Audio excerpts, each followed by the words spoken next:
បងប្អូនចាឆ្នាំនេះដឹងកើតអីទេប្រទេសហូឡង់នេះគឺថាធ្លាក់ព្រិលច្រើនដងហើយម្ដងក្រាស់មែនតើចាខ្ញុំធ្លាក់ព្រិលឡើងចិត្តកន្លះខែមុនហ្នឹងឥឡូវនៅឈឺបើអត់ទាន់បាត់ទេឈឺកន្លះខែចាឈឺម្ដងនេះគឺធ្ងន់ធ្ងរហ្មងអត់នៅអាសំឡេងហ្នឹងវាមិនទាន់មកធម្មតាវិញទេហើយ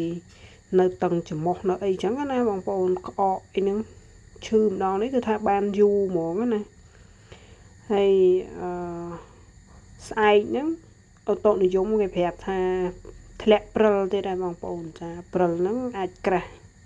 រាប់សង់ទីម៉ែត្របងប្អូនខ្ញុំមិនដឹងថាក្រាស់ប៉ុន្មានគេប្រាប់ថាអាចដល់សង់ទីម៉ែត្រអីចឹងណា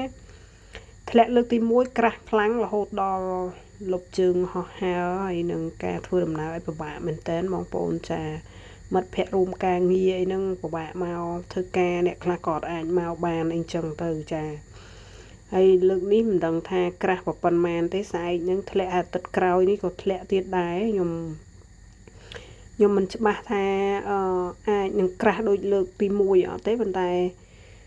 មើលទៅប្រហែលជាអាចចាបងប្អូនថ្ងៃនេះបើកថ្ងៃប៉ុន្តែត្រជាក់ខ្លាំងមែនតើចាត្រជាក់នេះត្រជាក់ឲ្យប្រភ្នោថាធ្លាក់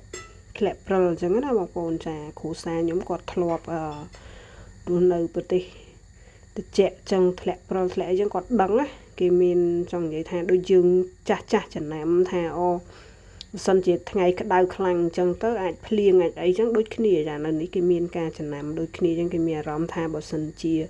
ខ្យល់នឹងត្រជាក់ខ្លាំងអីចឹងអាចនឹងជាប្រភ្នូថាធ្លាក់ព្រិលមកទៀតហើយបងប្អូនហើយនឹងយោងទៅតាមព្យាករណ៍តុនិយមដែរចាប្រទេសហូឡង់នេះមិនសូវទេចាខ្ញុំមកនៅ3-4-5ឆ្នាំហើយអត់ដែលមានព្រិលធ្លាក់អីច្រើនអញ្ចឹងឯងធ្លាក់តែបន្តិចបន្តួចអីលាយអស់ឲ្យស្អែកឡើងអីចឹងណាតែឆ្នាំនេះគឺថាធ្លាក់ហ្នឹងគឺធ្លាក់ក្រាស់ហើយ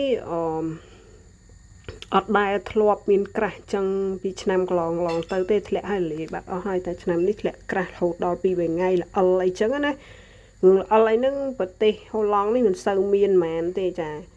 គេមិនសូវជាមានផែនការគ្រោងទុកសម្រាប់ធ្លាក់ព្រិលអីក្រាស់ចឹងទេចាធ្លាក់តាមតិចតួចហ្នឹងបាត់ទៅអស់ហើយគេក៏មិនមានត្រៀមបំរុងទីហោថាមាន excavator អីសម្រាប់ជោគចែវអីចឹងណាតើតាមានខ្លាំងចឹងហ្មងមិនគេរៀបចំជោគចេញពីផ្លូវវាអីចឹង